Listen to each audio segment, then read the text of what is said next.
dos maiores evidências de maturidade, que é o tema da mensagem de hoje, talvez uma das maiores evidências de maturidade na vida de alguém é quando esse alguém se acha pequeno.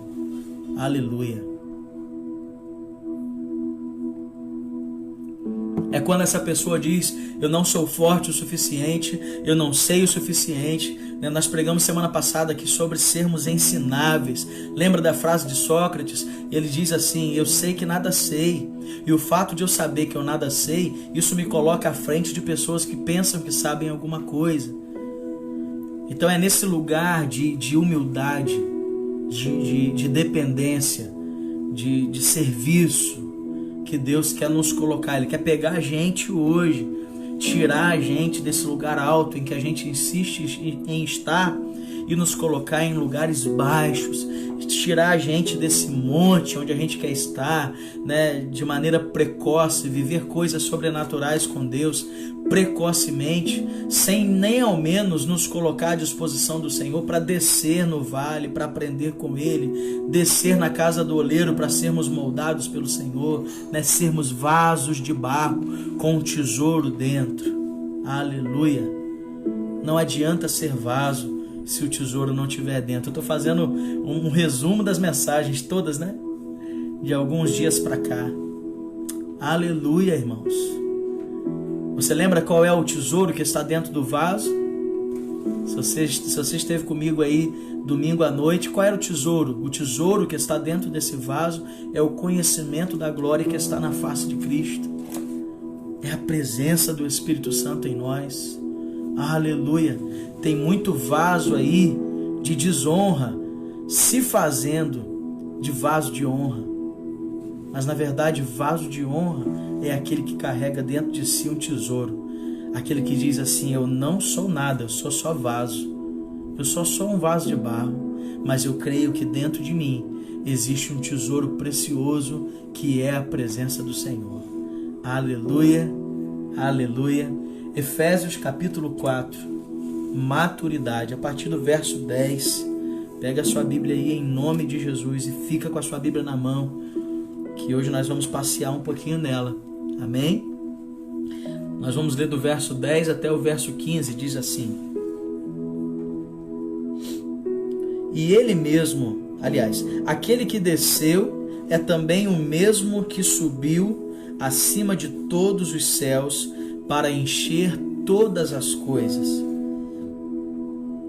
E ele mesmo concedeu uns para apóstolos, outros para profetas, outros para evangelistas e outros para pastores e mestres, com vistas, ou seja, a fim de aperfeiçoar todos os santos para o desempenho do seu serviço e para a edificação do corpo de Cristo, até que todos cheguemos à unidade da fé e do pleno conhecimento do Filho de Deus, a perfeita varonilidade, à medida da estatura da plenitude de Cristo, para que não mais sejamos como meninos, agitados de um lado para o outro e levados ao redor por todo vento de doutrina, pela artimanha dos homens, pela astúcia com que induzem ao erro, mas,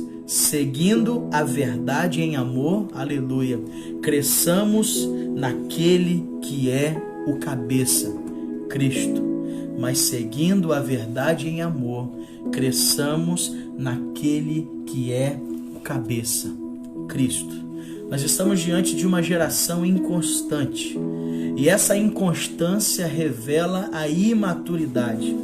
Toda criança, ela tem uma forte tendência a ser inconstante. Ela não consegue focar a sua atenção em uma coisa apenas. Ela está fazendo algo, ela não consegue concluir aquilo, ela já pula para outra coisa. É isso que eu quero falar para o pessoal do Instagram. Eu vou fechar e vou abrir novamente, tá bom? Pessoal do Face, aguarda só um pouquinho, tá bom?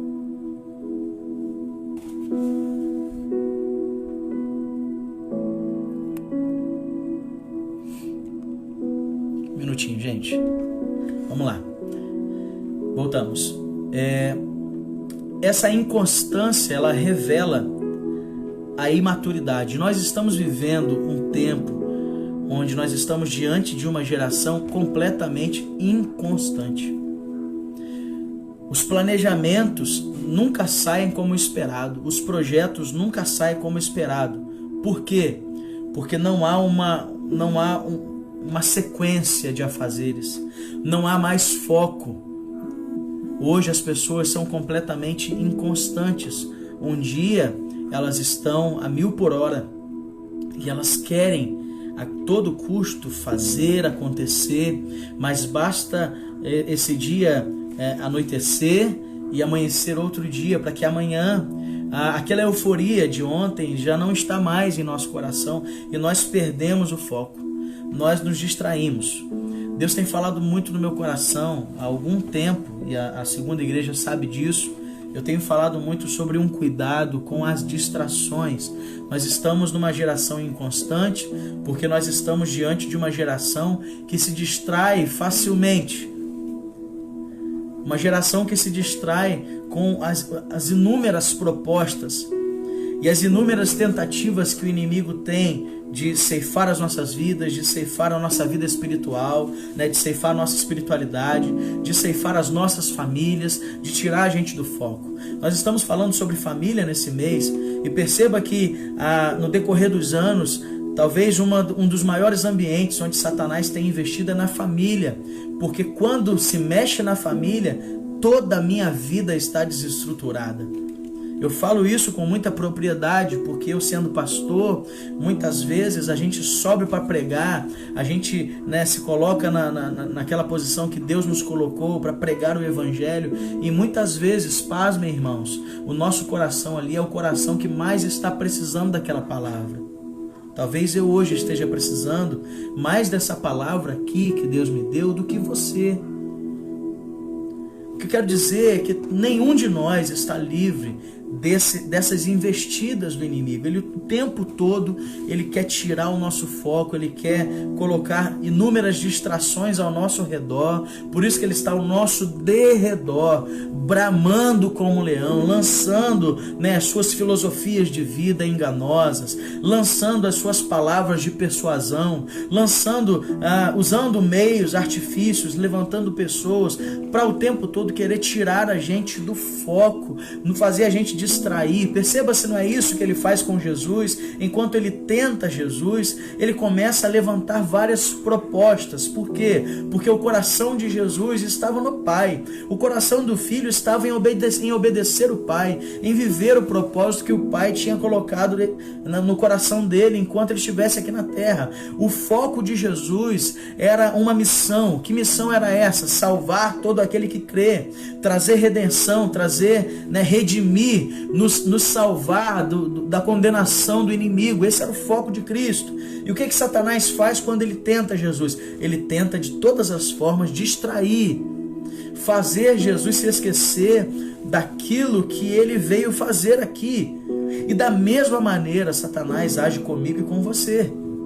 Ele o tempo todo levanta circunstâncias para nos tirar do foco, para nos levar para um ambiente de inconstância. Mas eu declaro sobre a sua vida um espírito de constância, meu irmão. Em nome de Jesus, as tempestades vão vir, os ventos vão vir, as nuvens escuras vão vir, as palavras malditas do inimigo vão vir. Isso é uma realidade. Pessoas vão se levantar querendo te decepcionar, querendo lançar palavras de maldição sobre a sua vida o tempo todo, querendo te fazer desanimar. Mas em nome de Jesus, você vai ser maduro o suficiente para ouvir, processar, segurar, reter o que é bom, e aquilo que não é bom você vai jogar no lixo, em nome de Jesus.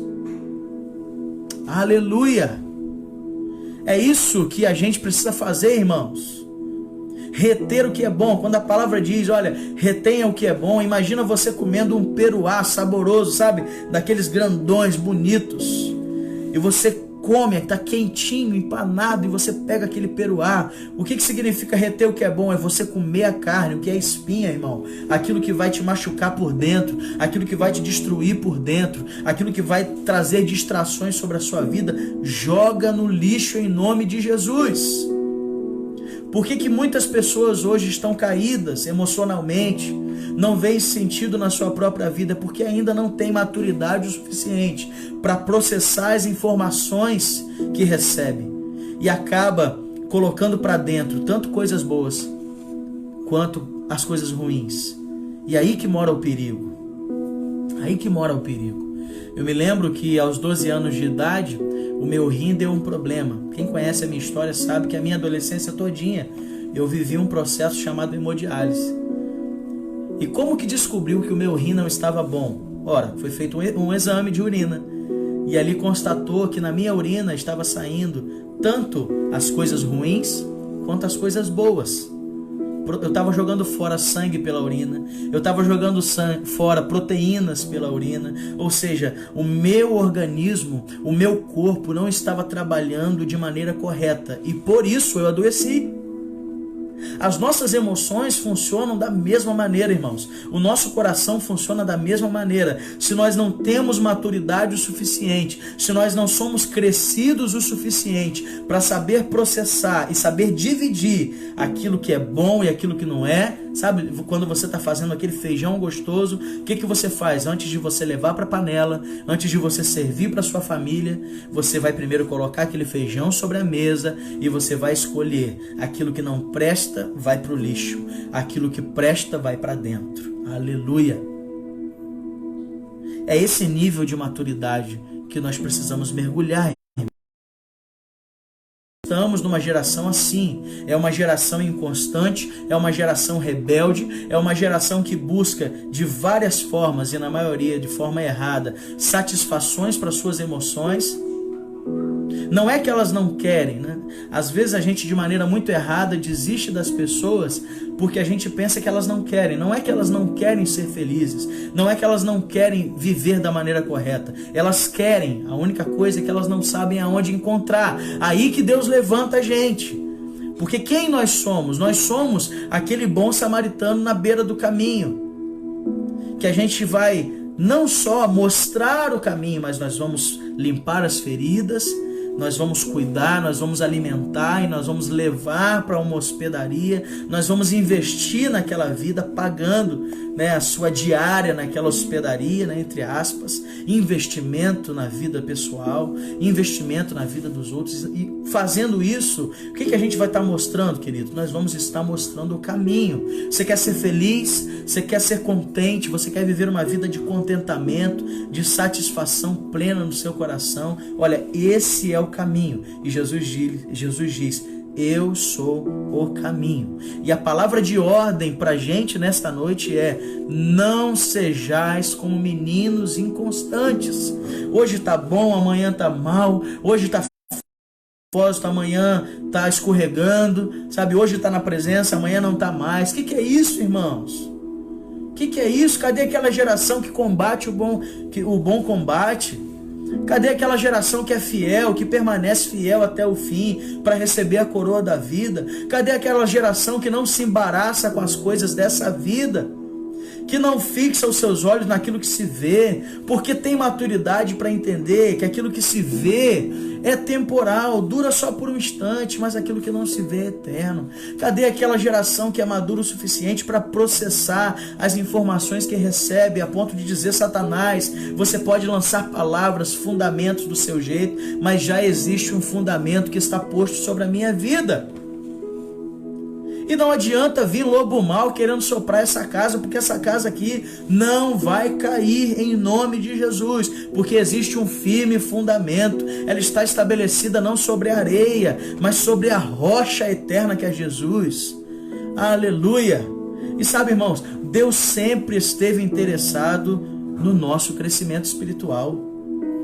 Aleluia! Deus sempre esteve.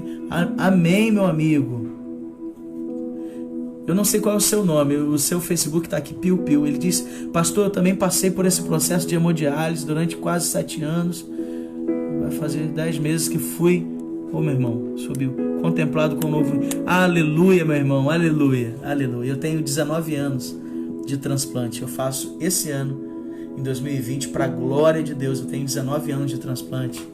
Eu louvo a Deus pela vida do meu tio Zilmar. Não sei se ele vai assistir. Ele sempre tem assistido as nossas lives, né? Posteriormente, quando ele vê pelo YouTube, depois que a gente manda para lá. Mas Deus usou a vida do meu tio Zilmar para que estivesse doando. Que Deus abençoe, meu irmão. Que Deus continue te sustentando. Se cuida, faça a sua parte. Em nome de Jesus, tá bom? Então eu estava falando que Deus sempre esteve interessado no crescimento da igreja. Deus sempre esteve, sabe? Talvez a gente tenha uma ideia do cristianismo como se fosse algo que engessasse as nossas vidas, né? Como se fosse uma espécie de terrorismo, de aprisionamento. Mas o evangelho não tem nada a ver com isso, irmãos.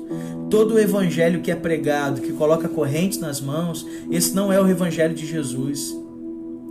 Aleluia! O desejo do Senhor é sempre que a gente começasse a caminhar com as nossas próprias pernas. Por isso que ele diz, tá na hora de você abandonar essa fase do leite espiritual. Vocês estão como meninos que querem viver de leitinho o tempo todo, de mamadeira, de comidinha na boca, sabe? Deus está querendo nos levar para esse lugar de maturidade. E a prova que ele levanta mecanismos, ele levanta pessoas, ele levanta situações, sabe, irmão? Você que falou que aí que é transplantado também, não tenha essa doença. Talvez quando eu era muito novo, eu entrei numa depressão profunda, eu não conseguia processar, eu tinha 12 anos de idade. Eu fiquei numa cama e eu murmurava, eu dizia, Senhor, por que eu? Por que eu? Por que eu? Meus pais tinham muita fé, né? Mas eu confesso que por muitas vezes eu falava assim, Senhor, por que comigo? Mas hoje, irmãos, hoje eu entendo, porque ali naquela tribulação, naquela dor, eu acredito que seja assim também com você, meu irmão. Ali Deus estava forjando o meu caráter, ali Deus estava, sabe, cuidando dos meus músculos espirituais, da minha fibra moral. Deus ali estava cuidando de mim e estava me fazendo, estava levantando ali um pastor. Quem estava doente era o menino. Quem estava doente na carne era o menino, mas espiritualmente Deus estava levantando um pastor que posteriormente estaria ajudando muitas outras pessoas. Eu louvo ao Senhor pela obra que Ele fez na minha vida e também pelas provações que Ele gerou na minha vida, na vida da minha família. Eu não tenho dúvida que talvez você está passando por alguma luta na sua vida hoje. E Deus, através dessa luta, através dessa provação, está cuidando, está moldando, está ali preparando você para algo maior que vai acontecer lá na frente. As minhas ovelhas hoje receberam. Eu estava nessa manhã falando, na minha devocional, Deus falou muito ao meu coração. E ali a gente estava falando sobre resistência. E a resistência, ela está focada, ela está estabelecida sobre uma verdade. A resistência, ela vem quando a gente entende que aquilo que a gente está passando aqui é momentâneo, mas o propósito disso tudo é eterno. Aleluia! Tem a ver com a eternidade, tem a ver com o para sempre de Deus. O para sempre estarei contigo. Vai comigo em 2 Timóteo 3,16. Vamos folhear a nossa Bíblia. Amém? Vamos lá, você está em Efésios. Vai comigo para 2 Timóteo, capítulo 3, verso 16 e 17. Olha o que diz a palavra do Senhor. Nós estamos falando sobre maturidade, tá bom? Maturidade. E sempre foi do interesse de Deus que nós fôssemos maduros. E olha o que diz a palavra do Senhor, 2 Timóteo capítulo 3, versos 16 e 17. Toda a Escritura, a palavra de Deus, é divinamente inspirada e útil para o ensino, para a repreensão, para a educação na justiça, a fim de que, olha o propósito agora disso tudo, o homem de Deus seja perfeito e perfeitamente habilitado para toda boa obra. Essa habilitação de Deus está falando sobre o quê? Está falando sobre maturidade. Porque só está habilitado para a obra de Deus aqueles que se submetem a essa palavra que é divinamente inspirada e obedecem a essa palavra e se submetem ao que essa palavra diz e se submete ao ensino que essa palavra traz. A esses, a Bíblia diz, essas pessoas são perfeitamente habilitadas para toda boa obra. Aleluia. Vai comigo agora, Salmos número 90, né? Só em questão de conhecimento, Salmos não fala capítulo, tá bom? Então Salmos são cânticos. Então Salmos número 90, versículo número 12. Salmos 90, verso 12. Eu estou junto com você, ó, não marquei o texto, estou procurando junto com você. Olha o que diz a palavra do Senhor. Deus está interessado numa maturidade no meio do seu povo. Olha o que diz: ensina-nos a contar os nossos dias. Para quê? Para que alcancemos um coração sábio.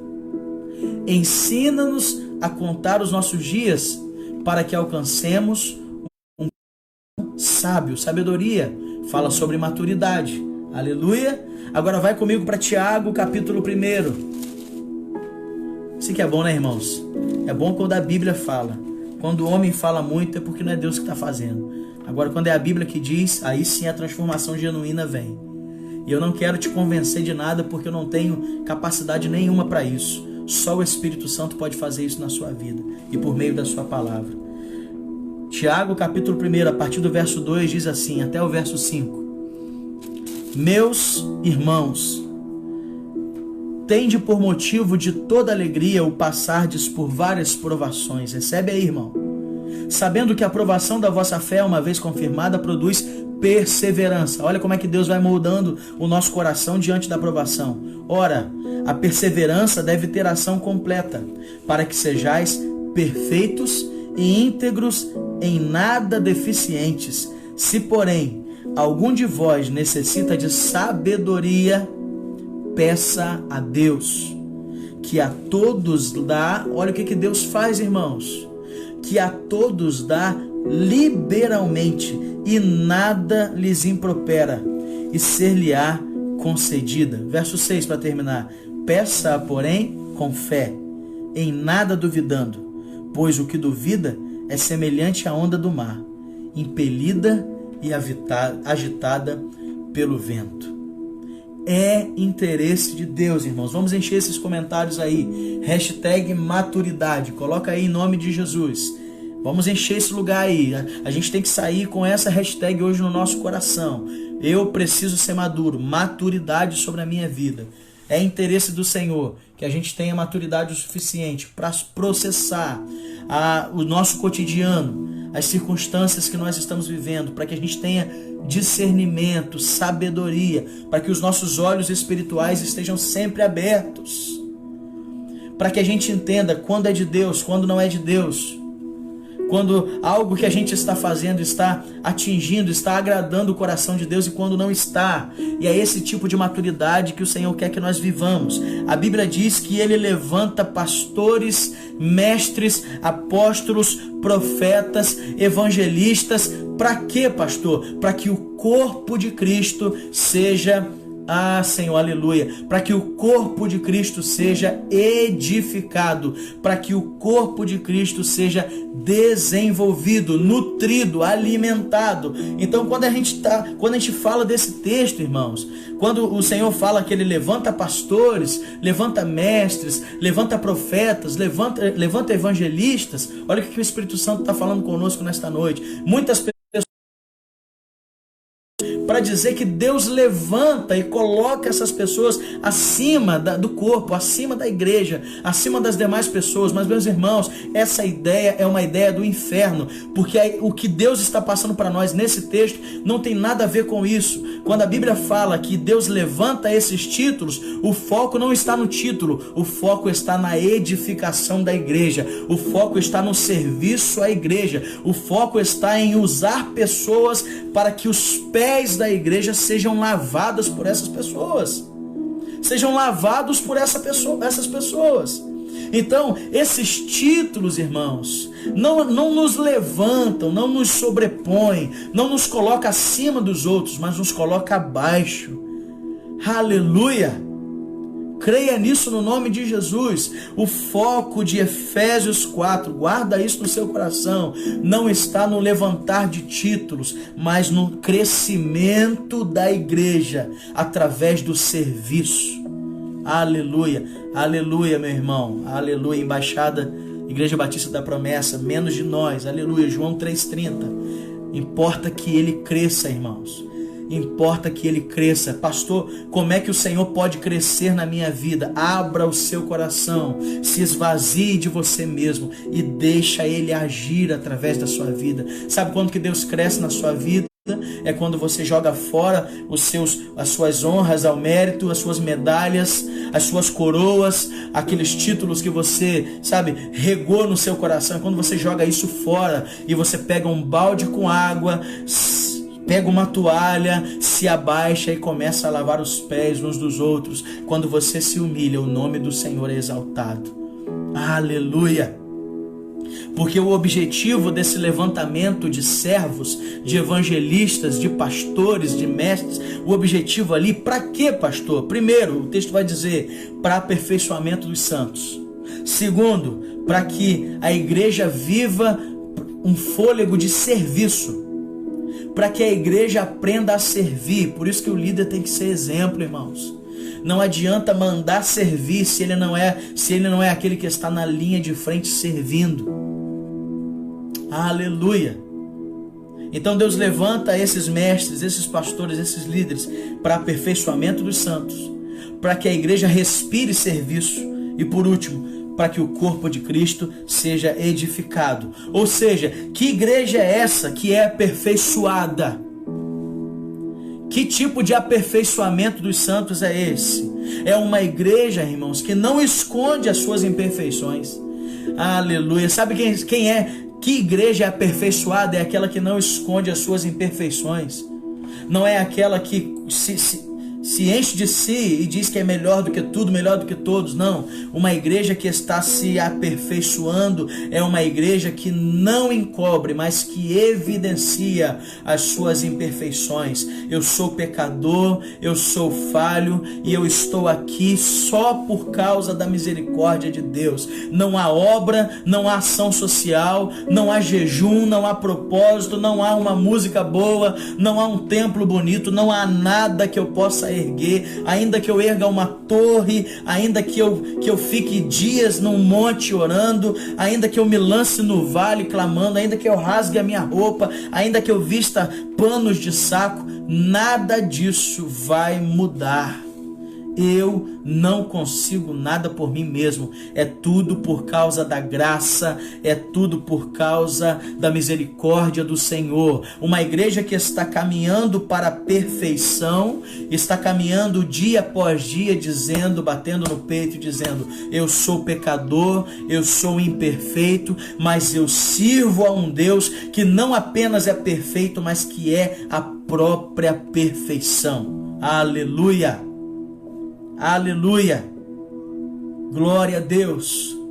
Uma igreja madura, irmãos, é uma igreja que não é perfeita, mas que está caminhando em aperfeiçoamento, em santificação, esse processo que acontece diariamente, constantemente dentro de nós. Essa é uma igreja que está crescendo, que está amadurecendo. O segundo propósito fala de uma igreja que caminha servindo, uma igreja que age com compaixão, com graça, que vê na dor do outro a sua própria dor, que vê na necessidade do próximo a sua própria necessidade, que vê no sucesso do outro o seu sucesso. Aleluia! Aleluia!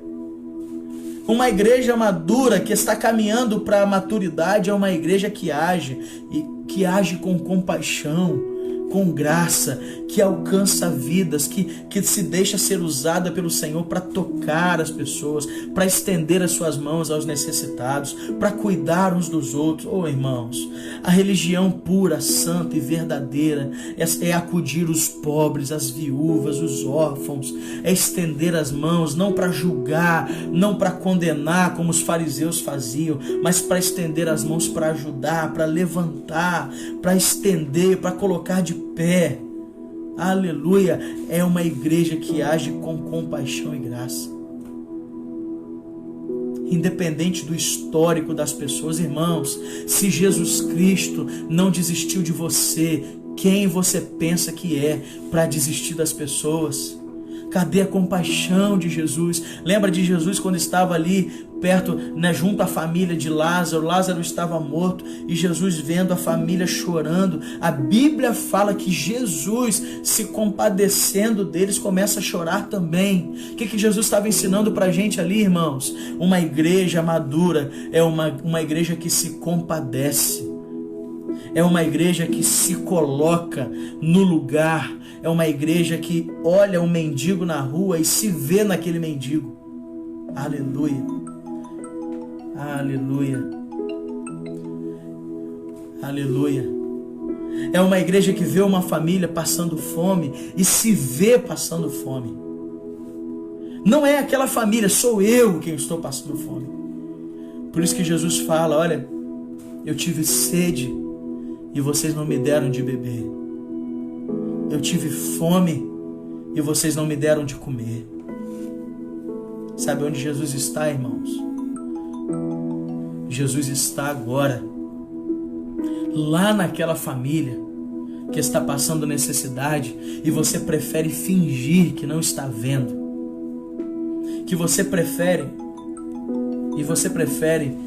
Peço perdão pessoal do Instagram que tem alguém ligando aqui, tá bom? Vamos ver se vai parar. Jesus está naquela pessoa que você sabe que está passando dificuldade. E quando chegar lá no dia em que nós estaremos com Ele, Ele vai dizer, eu tive fome e você não me deu de comer.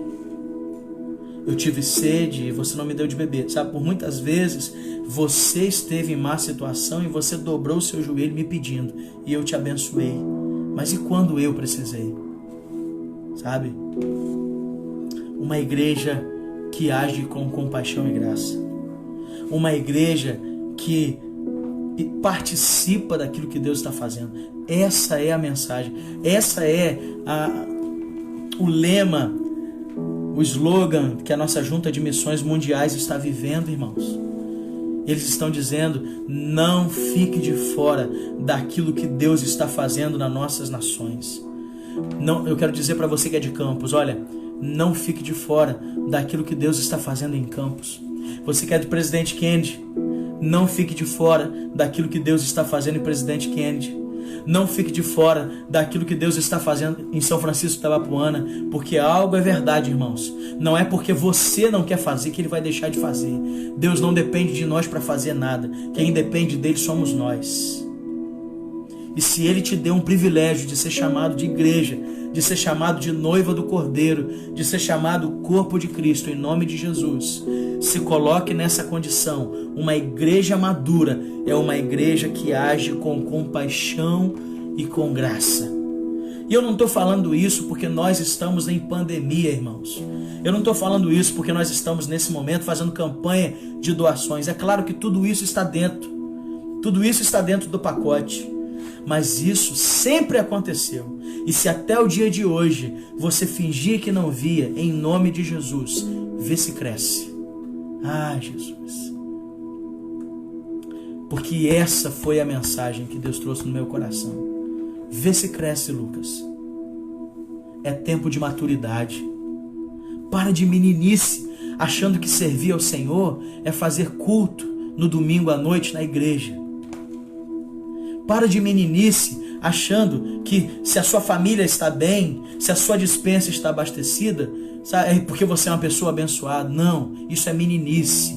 Porque quem não é menino, quem não tem um coração, quem não é infantil, é aquele que não olha só para as suas próprias necessidades, mas é aquele que tem a capacidade de entender o que está acontecendo à sua volta. É aquele que é capaz de processar também as necessidades alheias. É aquele que se entrega em prol do outro. Jesus, ele comia com pecadores. Jesus, ele conversava com pessoas que a cultura não deixava conversar. Jesus se aproximava daqueles que a religiosidade não queria que ninguém se aproximasse. Jesus tocava naqueles que a religião chamava de impuro. Jesus se aproximava, sabe por quê, irmãos? Porque Jesus era muito mais do que um religioso qualquer. Jesus era maduro. Jesus era ali naquele momento, enquanto ele era carne, a representação daquilo que ele queria que a sua igreja fosse. Alguém que estende a mão, alguém que toca, alguém que abraça, alguém que gera cura e não mais palavras de condenação. Tem gente, irmãos, que já ouviu a vida toda palavras de condenação, e quando essa pessoa se aproxima da igreja, tudo que elas precisam é de uma palavra de vida. Olha, levanta e anda, a sua fé te salvou. Aleluia! Quem vocês pensam que são? Aquele que não tem pecado, que atira a primeira pedra. Eu não te condenarei, vai, não peques mais. São palavras de vida que uma igreja madura diz, irmãos.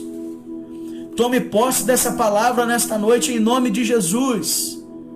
Sejamos uma igreja madura, não uma igreja que está presa a uma cartilha criada por mãos humanas, não, mas uma igreja que tem o seu coração voltado para a palavra, irmãos, para o evangelho verdadeiro, para o evangelho genuíno. Aleluia!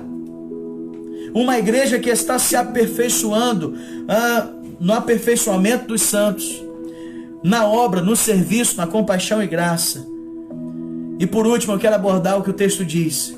É uma igreja que está edificada em Cristo. Uma igreja que tem Jesus como seu alicerce. Sabe por quê, irmãos?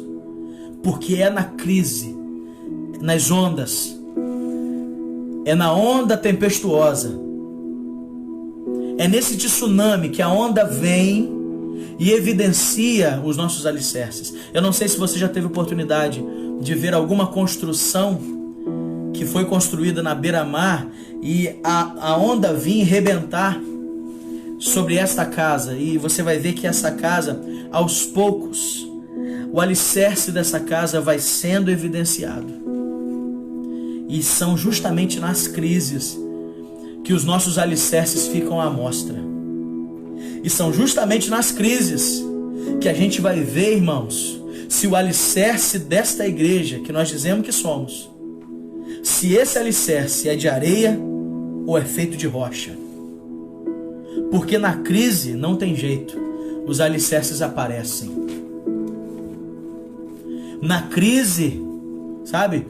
No tempo bom, tá todo mundo junto. As propostas, as ideias, as boas ideias, mas basta vir a crise que 50% vai embora. E aí nós não somos diferentes daqueles que seguiam a Cristo, mas que não eram o corpo de Cristo, que não eram discípulos verdadeiros. Porque quando a mensagem começou a ficar dura demais, quando a perseguição começou a aumentar, todo mundo foi embora. Sabe por quê? Porque não eram discípulos maduros. Eram meninos inconstantes. Eram meninos que eram levados só pelos milagres, pelas promessas, pelas palavras. Pessoas que hoje em dia usam até a palavra para massagear pecado e para massagear pecados ocultos de estimação que tem dentro de si. Mas, irmãos, o Senhor deseja que a gente seja uma igreja estabelecida sobre uma rocha. Isso significa que mesmo que as ondas venham, aleluia, essa estrutura vai permanecer. Na crise, casa que é estabelecida sobre a areia, não tem jeito, cai, vai embora. O medo toma conta, a inconstância toma conta, a instabilidade toma conta, e ali essa estrutura é demolida. Que igreja é essa?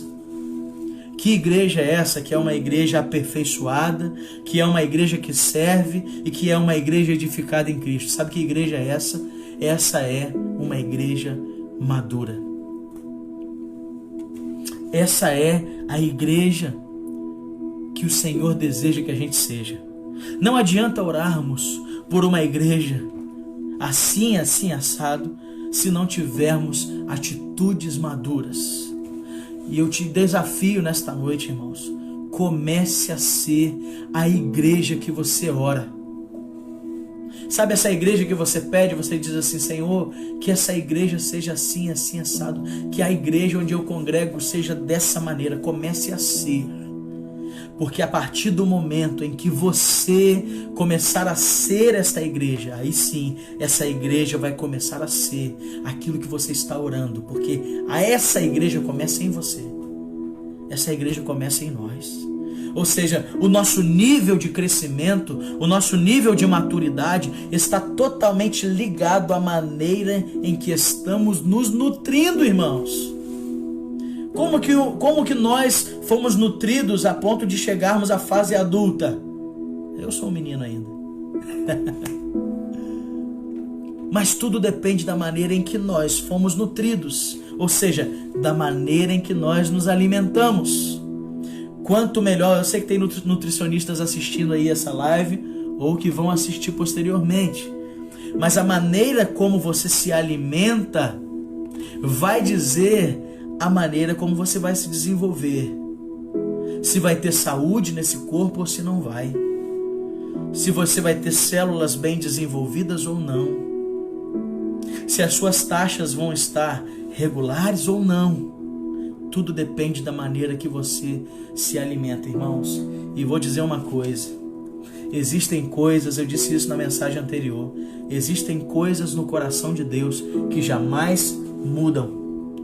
E quanto a essa nutrição, a esse nutrimento, a esse crescimento, as duas maiores vitaminas e mais importantes vitaminas ainda são Bíblia e oração. Pastor, eu quero ser maduro espiritualmente, mas a sua Bíblia fica lá, no seu armário, empoeirada. Pastor, eu quero ser maduro, eu quero fazer parte de uma igreja madura. Eu oro para que a nossa igreja seja uma igreja madura, mas há quanto tempo os seus joelhos não sabem o que é ser dobrado em oração? Há quanto tempo você não transpira em oração diante do Senhor? Há quanto tempo você não se coloca em serviço a alguém? Há quanto tempo? E é muito mais do que doar 1 quilo de alimento, irmãos. Às vezes a gente pensa que doar 1 quilo de alimento, né, doar alguma coisa para a cesta básica de alguém, a gente já fez o suficiente, irmãos. O chamado que Deus tem para nós, Ele vai dizer, até que cheguemos, oh aleluia, até que cheguemos à unidade da fé. Sabe o que fala? Sabe o que está querendo dizer ali? Até que a gente chegue no momento em que as pessoas olham para nós e veem algo homogêneo. Até o momento em que as pessoas do mundo olhem para a igreja madura, é aquela em que as pessoas de fora olham e não veem ali um monte de gente, mas veem uma só. Não veem ali um monte de corpos ambulantes, mas vê um corpo só. Quando nós chegarmos a esse nível de unidade, essa é a sinalização de que nós somos agora, sim, uma igreja madura em Cristo Jesus. Aleluia e aleluia. Que Deus possa estar